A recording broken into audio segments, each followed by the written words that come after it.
Shukran. And let's see. Okay, and we will go live now.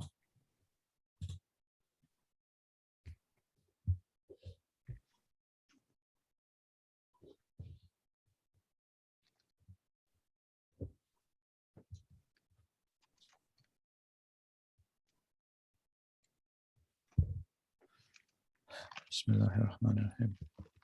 So this weekend, we've seen yet another example of Zionism in action, with a state-sponsored provocation of Israel's Flag Day marches going through Palestinian territory, including Palestinian East Jerusalem and the Al-Aqsa mosque area itself. We all need to understand what's going on. For that reason, we at Impact UK have organized this interview with Palestinians and Jews to help understand both sides of the situation. Our first discussion will be with Palestinian journalist Hanya Aljamal of Days of Palestine. Assalamu alaikum, sister. It's great to have you on with us again. Pleasure is mine. So let's just jump straight into the main picture. Why is Al-Aqsa such an important area to Palestinians? It is considered to make it brief, Al-Aqsa is considered to be the third most holiest piece on earth for Muslims. And it's just not only a land that people have been living on in Jerusalem. People living in Jerusalem are not only attached to the land that they live in out of their own patriotism only, but also out of their own religion, and the fact that it is the third holiest place on earth. It's the first destination for prayer before Al-Kaaba. It was actually in the courtyards of Jerusalem. This is why it's especially important for Palestinians and Muslims worldwide. Palestinians are more than Muslims, though. There are Christian Palestinians. So is there a reason why Christian Palestinians should also care so much about the Al-Aqsa area? Yes. There are a number of very important churches and in Jerusalem, namely the Church of Nativity, which is considered to be the place of birth for Jesus Christ. He was born there. He was, I think, he was first, So and also the roads to which he walked in relation to Christianity are also parts of Jerusalem and also Bethlehem. So it's the whole Palestinian land in general, not only Jerusalem, is also very significant to Christians due to the fact that those are not only just churches in general. They're old, they're valuable, and they're also they hold very big, important religious value to them for Christians as well.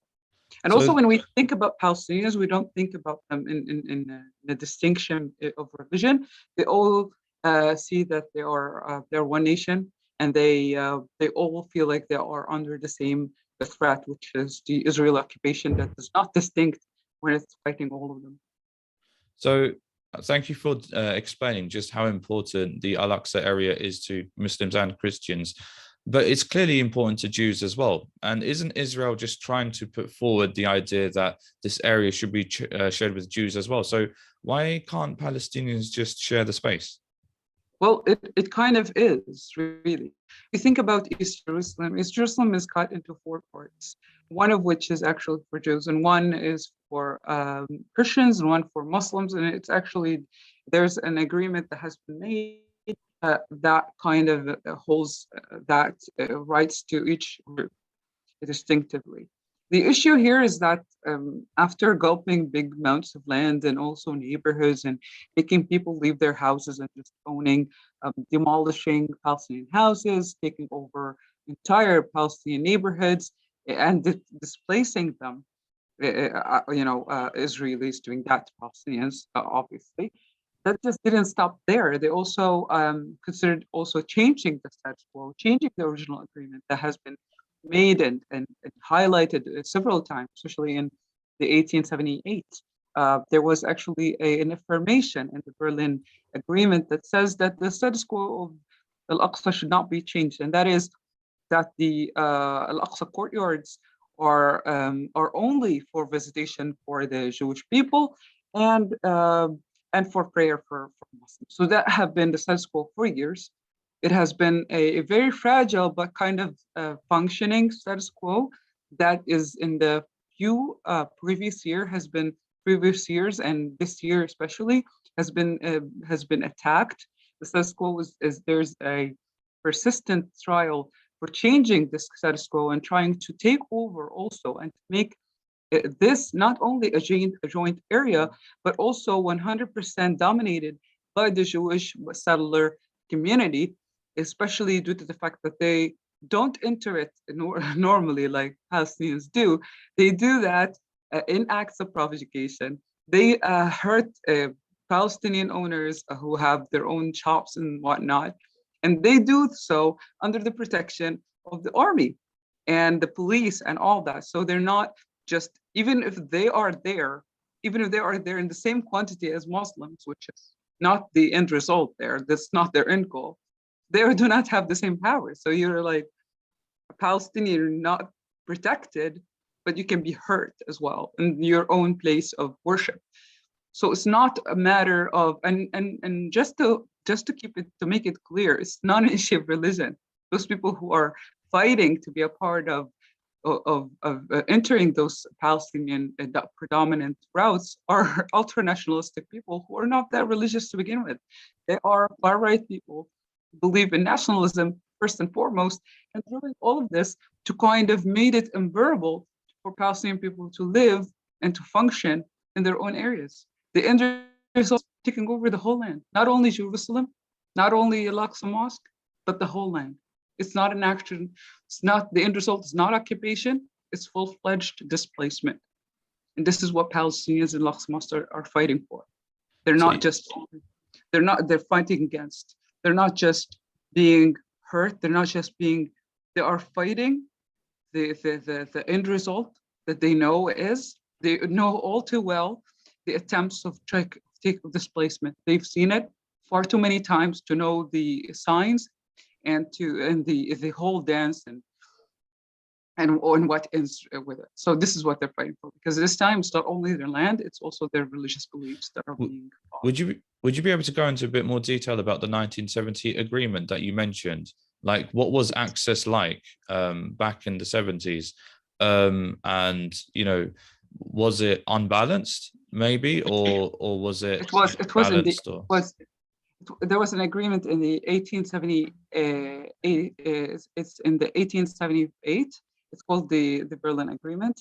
There has been agreements before that kind of make a clear jurisdiction to every area of Jerusalem, and one part of it, just one tiny part of it, is Palestinian ruled.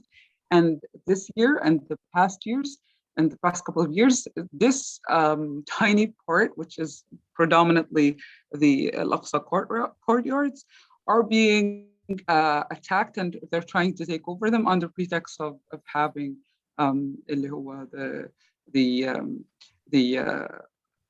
religious importance, the Jewish importance of the area, and that it originally has been a place of worship for Jews that have been demolished in the early ages of I think the Byzantines, I guess. So they want to it's not even there anymore. There's just only one wall that is left. They just want to take over the whole place for it under that pretext. So if we're looking for long-term peace, because what it sounds like to me is you're saying that it's not the why, because it's not a conflict that is about religion.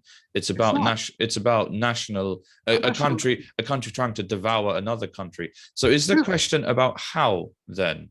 So is the question about if we're looking at long-term peace around Al-Aqsa, how would that come about? How could Israel, how could Palestine attain a long-term peace around Al-Aqsa?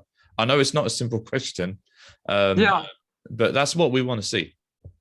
A long-term peace. Well, that is very, very difficult question. In fact, indeed, because when you think about peace, when you think about all of it, just you have only two sides. You have an aggressor and you have the aggressed.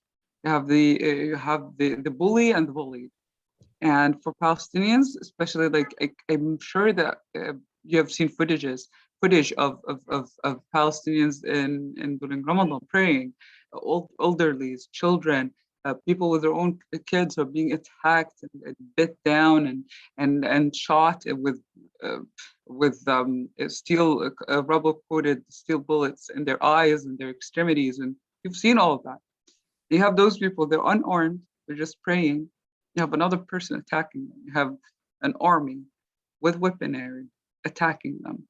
So the matter of how to maintain peace in Jerusalem or in Palestine, it's not something you have to ask Palestinians. You have something you have to ask the aggressor, because everything is a reaction to everything that is going on, and they're just not letting them be. They're not letting them be. And I feel like as Palestinians, a lot of times Palestinians are like, you know what, we can just, adapt to whatever scenario we're in. And then every year there's more pressure on them. There's more arrests for children, adolescents. There are more demolishing of houses under pretexts that it hadn't been legalized out of a government that existed way after the houses themselves, and just they're not letting them be, and just like even lands, even people who live off their crops are being they're being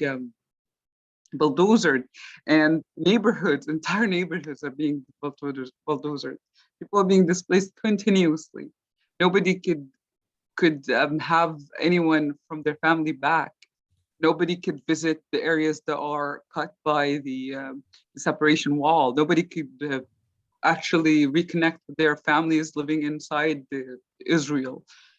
You have all that, and whenever people want to adapt to that kind of life, if you call it a life, they're not even allowed that. It gets even more suffocating for them, and this is why Palestinians will never be able to live in peace with the occupation, because it's not letting them. It's not giving them that. Not even giving them that.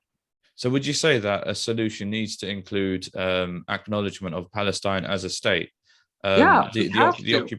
Mm. I mean, let's go back a little bit in history and agreements that Palestinian land is supposed to be, let's say, West Bank. It's supposed to be West Bank. It's supposed to be Gaza Strip. It's supposed to be East Jerusalem. And when you really look at it, you see that the most of the West Bank is actually settlements that take over more than half of the water supply, the more of the resources, that have full control over the resources. And whenever you look at East Jerusalem, there's a big, like tiny chunk of land that is left for Muslims and Palestinians and Christians to actually have, and they're not even doing that. They're not even having that in peace.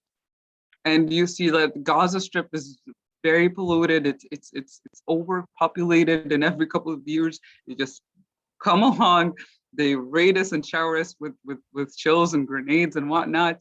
And this is what's going on. We don't have the sovereignty. We don't have the land to have sovereignty. I mean, honest to God, I think if Palestinians had the land to live, just live, and to be left alone, there would be no Palestinian cause, honestly.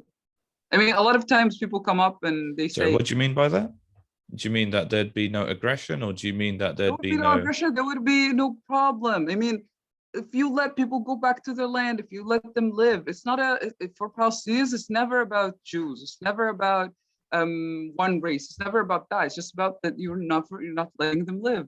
They don't have full representation in the government. They don't have good job prospects. They don't have their own economy. They don't have any of that. They're just connected. We're adjacent to Israel, but only in a bad way. Like, you can't have your own economy, but also Israel doesn't support you economically.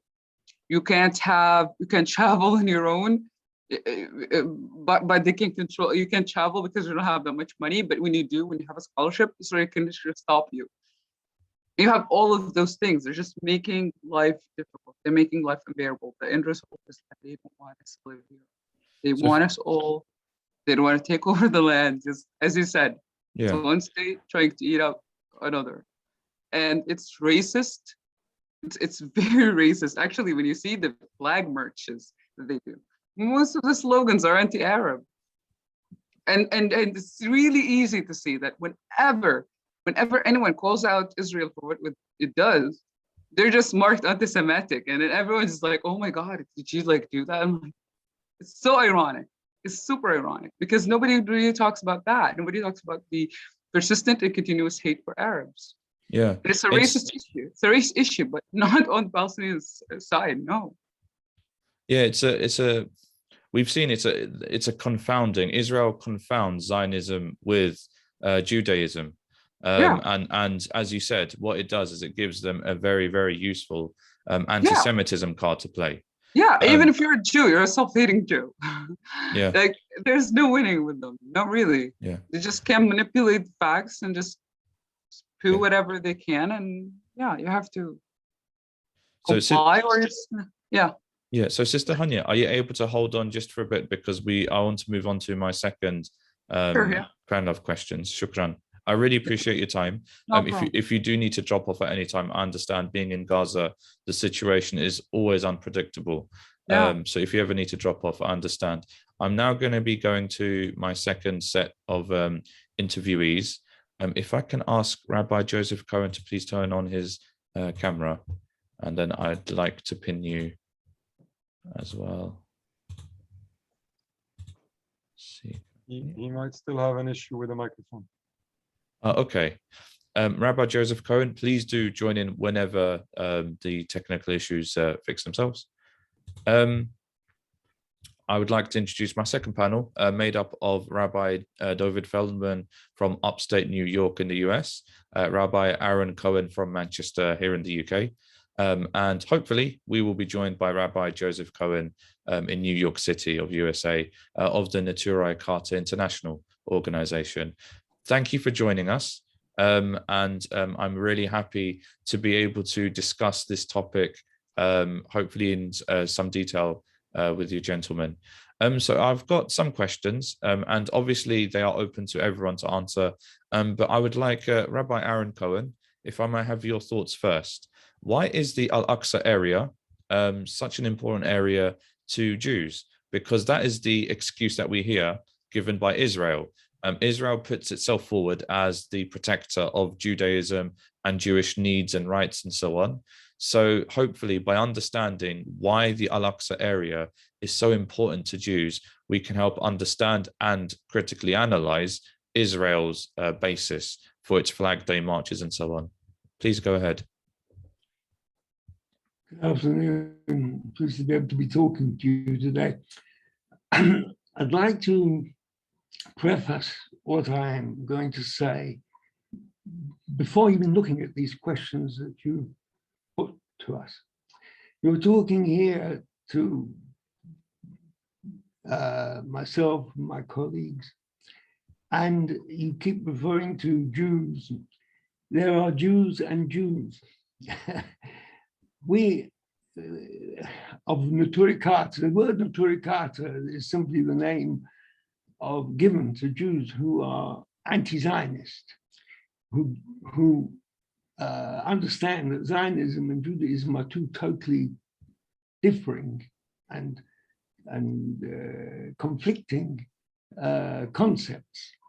And here you're talking Neturei Karta, you're talking to people who do not accept in any way the whole concept of Zionism.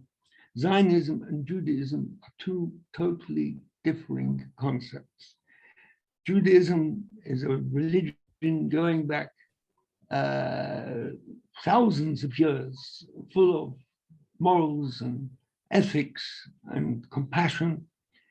Zionism is a new, comparatively new, about 100 odd years old, nationalist, secular concept set up by people of Jewish extraction, admittedly, but people who have gone away from the teachings of Judaism. According to Judaism, we have no right whatsoever to set up a nation of our own. We are enjoined by our religion to live in a divinely decreed exile. That's what it is. That's the situation going back already a couple of thousand years. We are taught that we have to live in any country in which we find ourselves, and we have to live in accordance with the wishes of the indigenous population of that country and comply with their way of life. We want to live our own way of life, of course, but within the restrictions, if there are any, imposed upon us, if there are any, by the country in which we live. And one of those countries is Palestine. Palestine, although originally there was a period in our history and in our teaching that the land of Palestine is a land which was given to the Jewish people, but it was only given, our teaching is that it was given to the Jewish people under certain conditions. Perhaps we haven't got time today to go into that in detail, but basically the Jewish nation started about 3,500 years ago. We were told we would be given the land of Israel to live our lives in the land of Palestine, but subject to living our lives according to certain standards which were required of us. And our teaching is that those standards were sadly not complied with, and we were taught that if we didn't live to those standards, then the Jewish people would be sent into a divinely decreed exile. And that has been the situation for the last 2,000 years. And we are taught that we cannot fight against this exile. This is the wish of the Almighty. And if we fight against this exile, we are trying to oppose the wishes of the Almighty. And we are warned that if we try to oppose those wishes, there will be very, very serious consequences. Zionism is set up, as I said earlier, a nationalistic organization, a nationalistic concept, which totally flies in the face of that teaching. Their idea was of going to set up a land. They chose Palestine. They didn't even insist originally on Palestine. There was a suggestion that it should be by the British government going back over 100 years ago, that it should be in Uganda. But they chose Palestine because of its cultural connection with the Jewish people going back thousands of years. But it was set up in such a way that they were going to form their own state, irrespective of the wishes of the existing population, over the heads of the wishes of the existing population, and completely ignoring the requirements of that population, which is the Palestinians, completely ignoring their requirements, their livelihoods, their homes, and their lives. And this has been the situation, the sad, festering sore that has been in existence for the last 100 years. But this is not Judaism, this is Zionism. You're here talking today to my colleagues and myself, those who hold of what we are taught to be authentic Judaism, going back generation after generation. And in no way do we in any way agree with the very existence of the Zionist state of Israel. It was obvious, apart from our teaching, it was obvious right from the start that it was a disaster. It was a recipe for disaster. The whole state was a recipe for disaster, and has been ever since it started. It has cost tens and tens of thousands of lives, not only Palestinian, Jewish lives as well. And that carries on to this very day. And our teaching is, and our prayer is, that this concept of a state of a nationalistic state of Israel should be disbanded. We pray it should be peacefully, but should be completely dissolved and replaced by a regime which is totally in accordance with the aspirations of the Palestinian people. We're in a land in which Jews and Palestinians and any other people can live peacefully as they have done for centuries. They live very peacefully. Palestinians and Jews live very peacefully together for centuries, and this only stopped when Zionism started. So, Rabbi Cohen, if I may ask, so as someone who's a complete layman to Judaism, is there a line or a paragraph from Jewish scripture which explains, which puts very, because the way you're explaining it is so simple. So is there a line or a paragraph in Jewish scripture which explains that, look, Judaism and the Jewish people are expected to live their lives within this context of as you say, the divinely decreed exile? Absolutely. Actually, you talk about Jewish scripture. Again, a basic piece of knowledge, perhaps, which you need to know, is our teaching is not just the scriptures. Our teachings is what we call the Torah. And the Torah consists of a combination of the written scriptures and also what we call the oral law, which we are taught was handed to us at Sinai together with the written scriptures. And without the oral law, you can't understand the written scriptures. They're totally incomprehensible, although written scriptures are available for everybody to see. But without the oral teachings, which have been handed down through thousands of years, they are incomprehensible. Anyway, within that body of teaching, which is our Torah, there are very basic sources which teach us that in our present situation, and that has been since the last 2,000 years, we are subject to an oath, or oaths, actually 3 oaths to the Almighty. But basically, these oaths are that we are subject to the oath that we will not in any way rebel against the wishes of the Almighty as far as this exile is concerned. And if we do, we are told that there will be very, very serious consequences. And that is part and parcel of our teaching. Definitely there are sources there. I can quote the sources if you want, but I mean, that wouldn't help you very much. But they are, that is our teaching, which has been handed down through thousands of years. But the Zionist idea completely ignores that teaching. And they say, no, well, we want to set up a nationalistic state, secular state. And actually, they're not Jews. That might sound very good. To me, again, the identity of a Jew is really twofold. It means being part of the Jewish people and subject to the Jewish way of life. It's a two-pronged requirement. In order to be a Jew, an authentic Jew, you have to be a member of the Jewish nation, which can come about various ways, either by birth or by adoption. And also, you have to live your lives according to the Jewish teaching, which is what we try to do. That is our aim. Anybody who tries to abandon the Jewish teaching has lost the right to be called a Jew.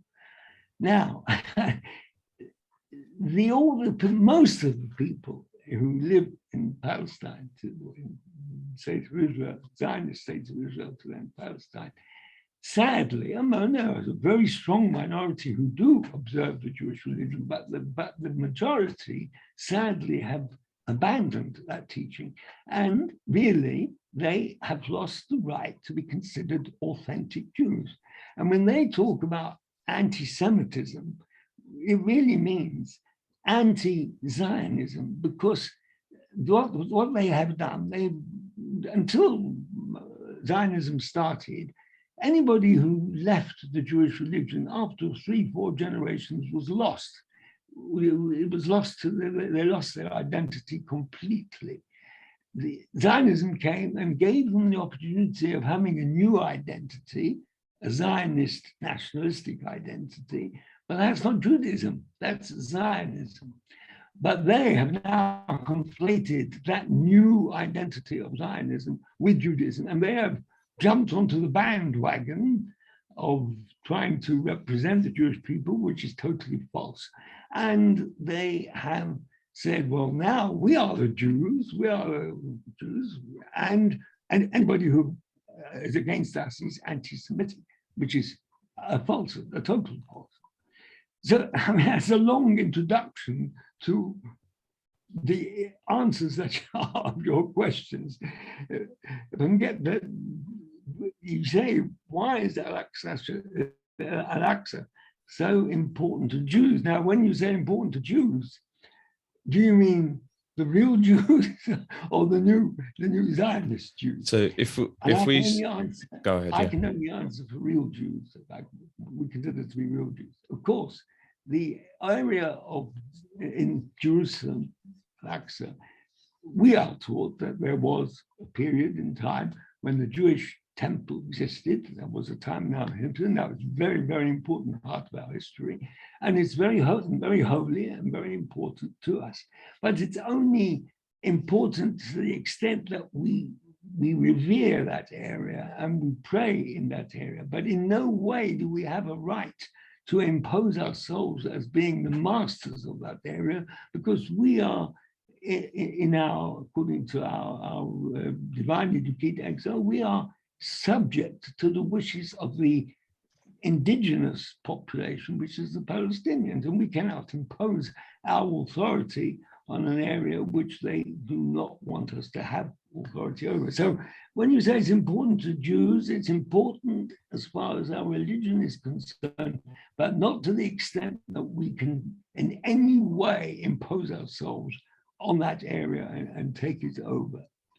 And incidentally, one of the big problems with Zionism is that, as I said, mostly they are irreligious, but there is a serious problem called religious Zionists. Now, these are people who have retained a lot of the Jewish religion, the requirements of the Jewish religion, but they've taken Zionism and the nationalistic idea of Zionism, and they've bolted it on to Judaism. And they have said, now Judaism consists of the old Judaism plus the nationalistic Zionism. And that there you have those people who have settled themselves in the West Bank, and who many of them look like my colleagues. You won't be able to tell the difference. You look pictures of them, they look the same. But they are acting with a motive, a Zionist motive, not with a Judaism motive, a Zionist motive. And their wish to impose themselves on the Al-Aqsa is not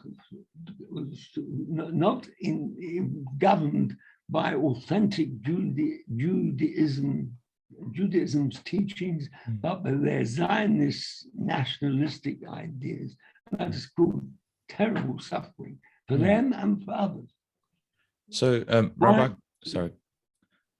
So, do you want me to carry on and go into the next question, or would you want I was just going to point out you've very, very eruditely and comprehensively, as you said, prefaced the questions.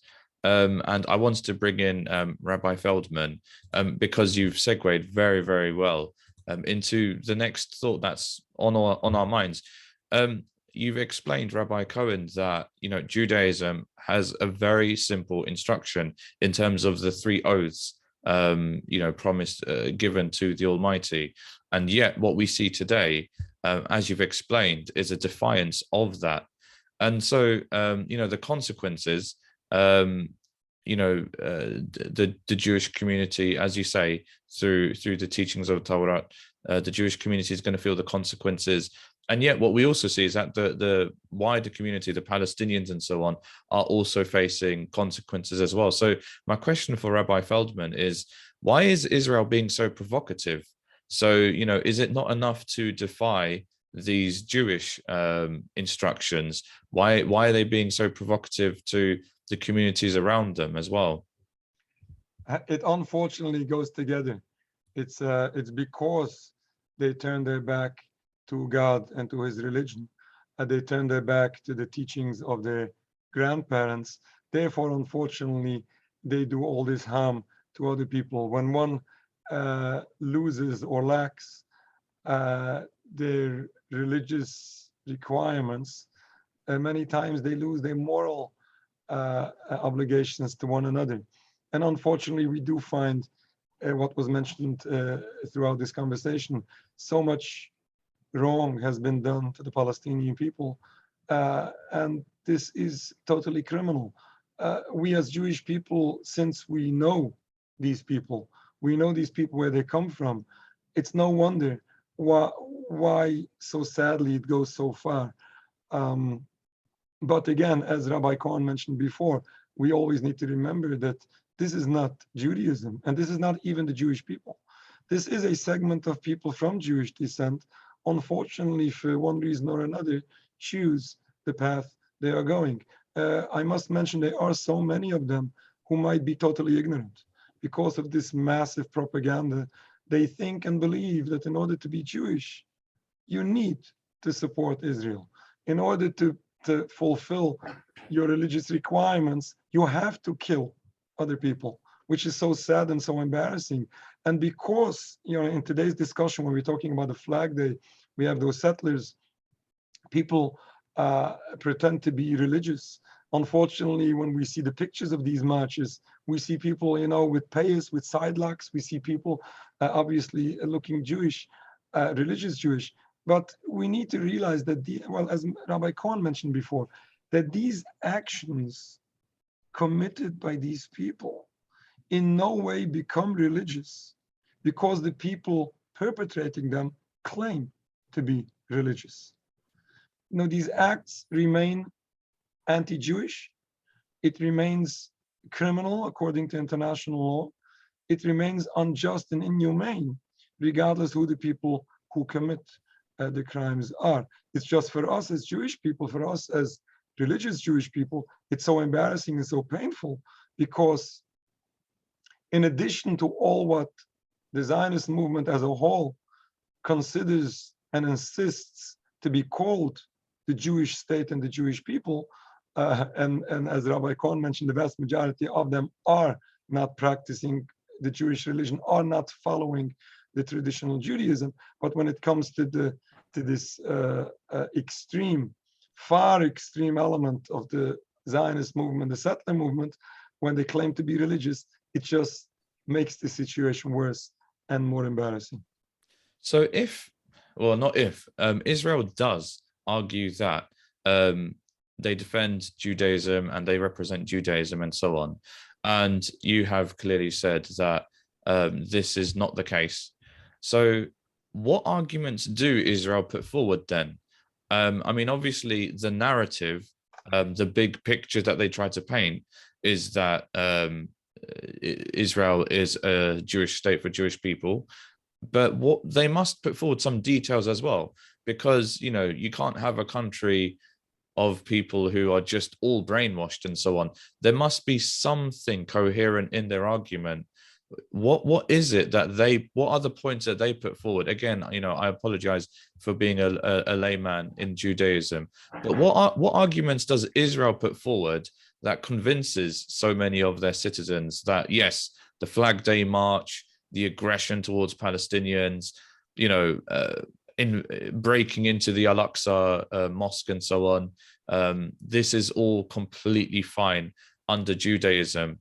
What do they say that convinces so many people? The point that Rabbi Cohen made about the 3 oaths to the Almighty, that sounds like such a straightforward, basic point. An oath to the Almighty is the strongest assurance that one could give. But what is it that convinces Israelis? Okay, well, the thing is like this. If we go through all these Zionist propaganda elements, this is a very long discussion, but try to sum out and make it in short. It's basically what Zionism is doing. Not from the very beginning, but it took them a little bit time to realize exactly what their strategies is supposed to be and what exactly they're trying to achieve is. They came, well, in almost at the beginning, they came to realize that the only way they are going to convince everyone is by creating a new type of Judaism, and by doing that also incorporating religion into it. Now, basically what they are doing is they are claiming that they are here for the Jewish people, for the Jewish, well, call it Judaism. Now, whether they would say, if they consider Judaism as the Jewish religion is a question, but at least Judaism. Now, what happens is that they are attempting to transform Judaism from what it was to what it was for thousands of years to a new concept. Now, when they come up with this new concept and they claim that this is Judaism, now masses of people from the Jewish community and from outside the Jewish community who might be not so knowledgeable to understand the exact details of what is happening, but at the end of the day, the Zionist movement have people believe that this new version of Judaism is Judaism. And if you, as I mentioned before, if you want to be loyal to that Judaism that you think is true Judaism, then you have to support the Zionist movement, you have to support the state of Israel. Now, and then in addition to this, they use some religious concepts to incorporate into this anti-religious movement or new Jewish movement. And people are getting totally confused. And one important example is when we talk about this Flag Day, when we talk about Al-Aqsa and the Western Wall.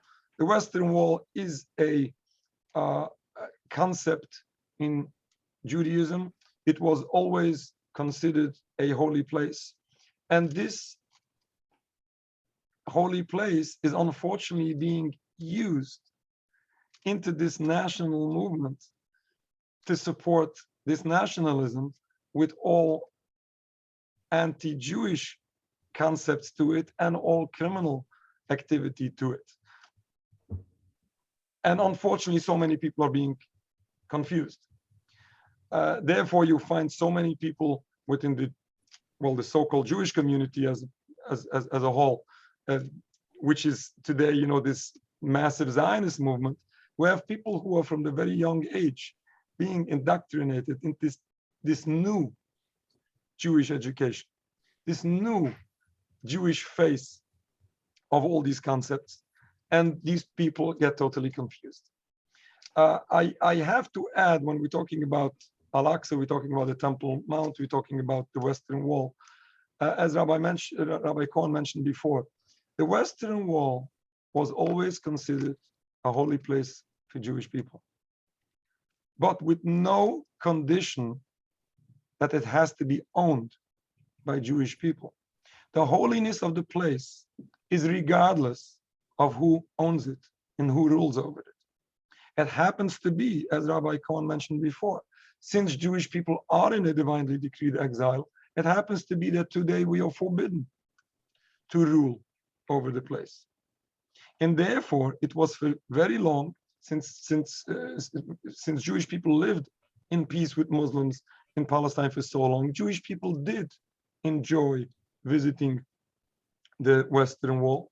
As the sister mentioned before, there was that agreement that was in place for a very long time, where the Muslims or the Arabs were ruling over the place, and at the same time, Jewish people were allowed to enjoy their freedom of visiting the place, praying, and this was going on for a very long time. And Jewish people were totally happy with that situation. It was a privilege to the Jewish people that they had the opportunity of visiting, praying, and so on. It was only when the Zionist movement first came in, and by the way, this was before 1948, when the Zionist movement came in and started all these provocations, at that point, all these problems began at the Western Wall, at Al-Aqsa, and in the rest of Palestine. And I will mention and I will quote a letter of Rabbi Sonnenfeld, who was the chief rabbi in Palestine in the 1920s. And he wrote a letter to the Muslim Congress of Jerusalem in the beginning when these conflicts began at the Western Wall. And he wrote in his letter as follows: Jews have no intention to challenge the rights of Muslims to their holy sites, or even to demand any rights to those places. And he continues later as follows. As far as the Western Wall, the place from which the divine presence never departed, our only wish is that we are allowed the same privileges as was allowed to our grandparents, to pour out our hearts in prayer, respectfully, without disturbance. This was all that the traditional Jewish community in Palestine wanted. They wanted no rulership over the place, no conflicts, no demands, simple religious Jewish people having the ability of exercising their religion. And I must add, it was 1967 when the Israelis, when the Zionists had their war, and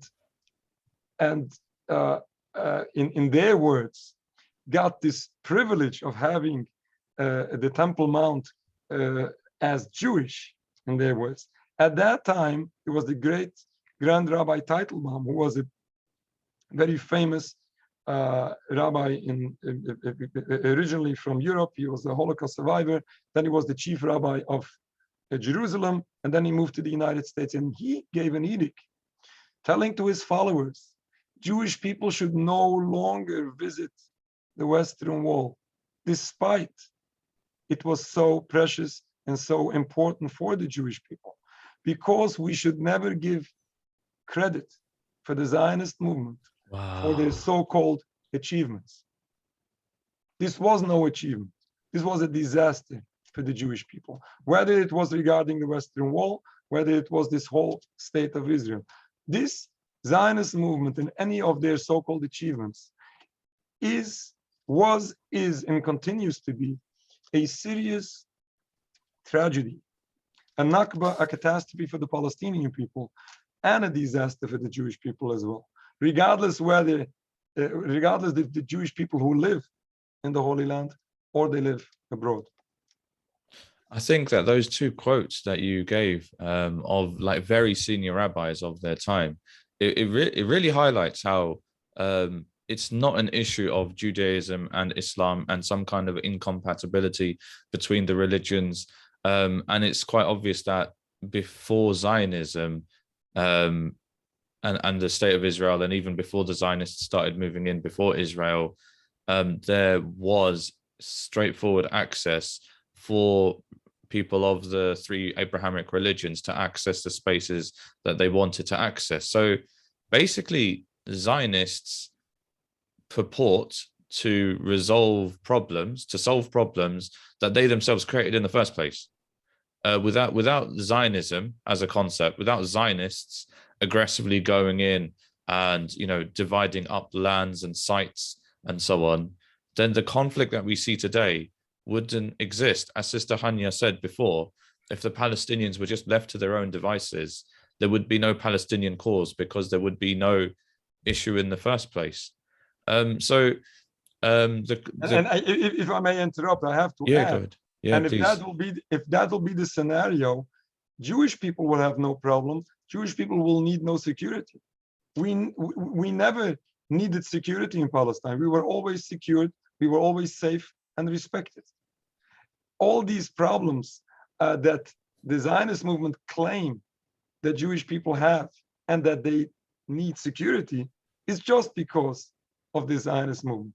Our security is not the state of Israel. Our security is needed because of the state of Israel. And we say we refuse the security of the state of Israel, and we refuse the danger that they have brought upon us all, together with so many other people. Thank you for putting that so succinctly. So if we want to have a long-term peace around the Al-Aqsa area specifically, but Jerusalem in general and the land of Palestine in general, basically we need to have a return to pre-Zionist Palestine. Is that the basic idea? Well, that's very simple. Rabbi Cohen, please. Please go ahead, Rabbi Cohen. Yeah, well, I mean, I agree 100% with what Rabbi Feldman has said. But if I can just come to the second two questions, because it's as a follow-on to what we've spoken about. you ask, why is Israel so provocative? Well, they have to be provocative because they are Zionists, and they have to push their agenda, their nationalistic agenda. And you ask, why is it that so many people are taken in by their ideas, and how does that tally with the ancient teachings of Judaism? Well, there were ancient teachings of Judaism that we had a connection with Palestine, but as I explained, only subject to certain conditions which are not fulfilled. So what these Zionists have done is they've taken the original connections which we have with Palestine, and they've ignored the follow-on, which is that you can only live in Palestine subject to certain conditions, otherwise you are subject to a divinely decreed exile. So they have to be provocative because in order to push their agenda. But you ask, is long-term peace around Al-Aqsa possible? And I would say, as many have said, that Israel and Palestinians, sadly, you have the irreconcilable situation. You will never have peace in Palestine. No, that's not wrong. Let me rephrase that. You will never have peace with the Palestinians as long as Zionism exists. You will have peace in Palestine, which is different. You will have peace in Palestine if Zionism comes to an end.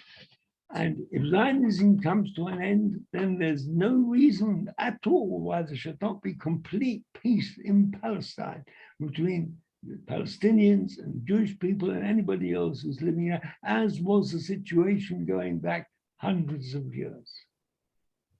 So we are coming to the end of the event. We have a couple of questions.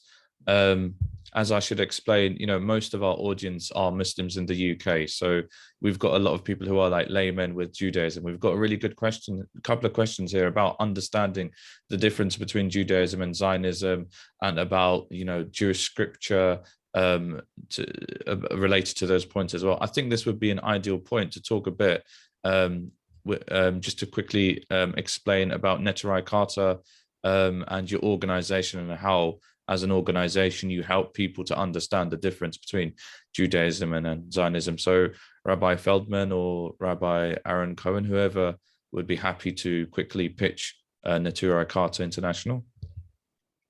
I'll just say one thing, I'll let Rabbi Feldman take over. I always say, whenever I talk about this, Neturei Karta is not an organization. Oh, sorry. Neturei Karta is the name of a concept, the name of a philosophy. It is the name of the philosophy of total, authentic Jewish opposition to the idea of Zionism. Any Orthodox Jew, and we talk about Orthodox because we're talking about a Jew, as I mentioned earlier, a Jew is somebody who is part of the Jewish nation and keeps the Jewish religion. Any Orthodox Jew who at the same time understands the total incompatibility of Zionism with Judaism is automatically Neturei Karta. That is Neturei Karta. That is what it's all about. And well, I think I'll let Rabbi Feldman take over from there. Well, as far as your question, what we are doing as a group, as an organization, well, basically our goal is to explore, to explain what traditional true Judaism is in face of all that has been done to our religion by this relatively new Zionist movement. As Rabbi Cohen mentioned before, we're talking about a thousands of year old religion.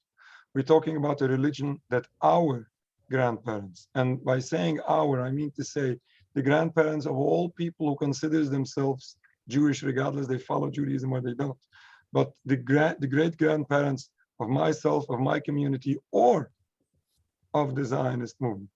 Those great grandparents gave their lives for the religion. And it's our duty, and what we are trying to do is to present the true face of this religion, despite all violations that have been done by the Zionist movement to this religion. By doing so, we are doing steps to sanctify God's name, to restore the true image of this religion, to restore the true image of the Jewish people as a whole, and on top of all of this, to restore peace. Because this conflict that we are experiencing today, as was mentioned so many times before and by Sister Hanya in the beginning, the conflict that we are facing today is because of all these confusions. Once people are confused and they think that the state of Israel represents all Jews, or that the Zionist movement represents the Jewish religion, at that point, all the conflict begins. Once we realize and understand that the Zionist movement has nothing to do with Judaism, and it is actually in its total opposition. Once we understand that masses of Jewish people worldwide don't support the Zionist movement or any actions committed by the state of Israel, we realize that it's only a segment of people that choose the path of Zionism. And you know, the frustration that so many people have because of all criminal acts being done by the state of Israel should not be directed to everyone. And we find always that by clarifying the issues, we have so many Jewish people realizing, learning, understanding what, as Jewish people, how we are supposed to view all of this and how we are supposed to act and think and believe. And at the same time, we have so many other peoples from non-Jewish communities that start to realize what is happening.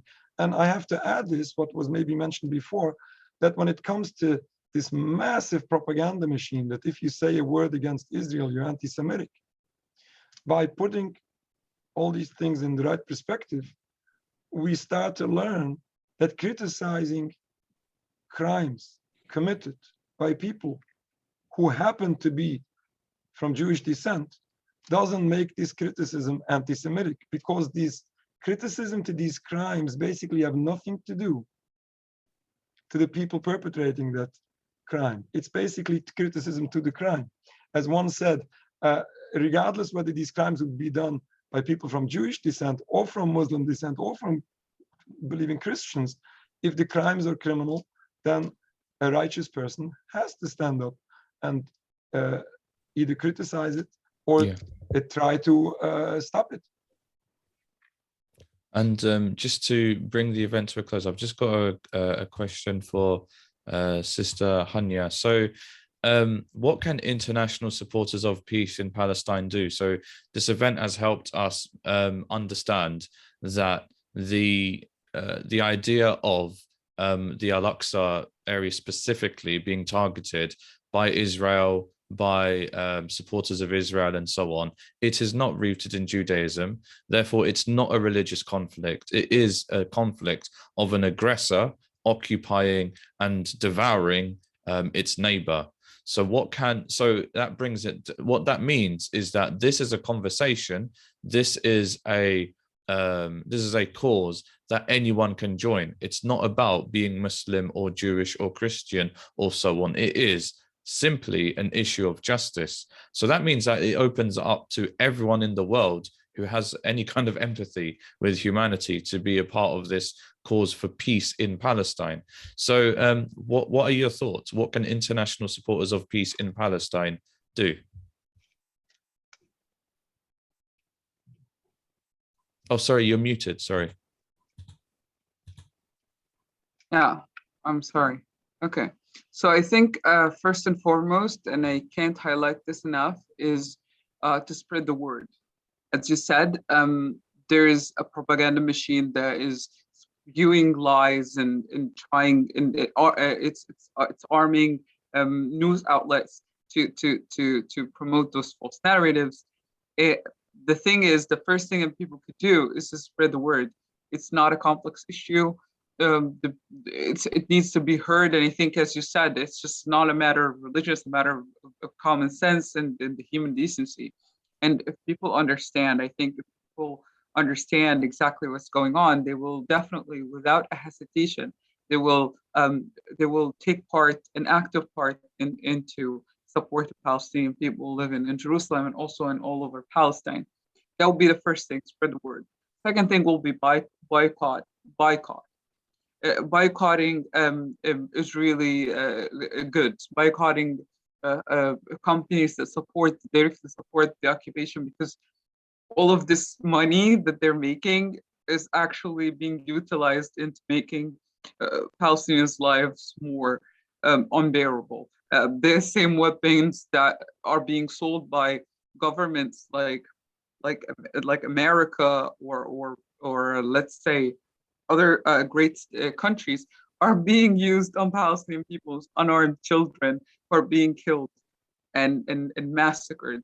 So I think, yeah, that will be, spreading the word, boycotting can make so much difference. And we've seen that making active change in Africa, in South Africa, and we saw that. And that's what we want. We want to end this apartheid, displacement, fascist regime that is just doing all of this to Palestinian people, and also to put an end into the endless sale of weaponry, high-end, some of which are experimental weaponry that are being used to Palestinians in Gaza Strip and also in the West Bank. So I think that would be something that would be a good start. Thank you so much, Sister Hanya. And we are going to bring the event to a close now. So I'd like to thank all of our guests. I would really especially like to thank Rabbi Joseph Cohen for sticking through, making it all the way to the end. Unfortunately, I wasn't able to put a question to him, but thank you as well to Rabbi Feldman, Rabbi Ahron Cohen, and Sister Hanya Aljamal. And of course, to the audience, for those of you who joined us, if you want to see more information, informative events about what is going on in Palestine and why, subscribe to our social media accounts, follow us on social media, and if you want to be a part of the work that we do as well, do consider volunteering. Okay, so I've stopped the live stream.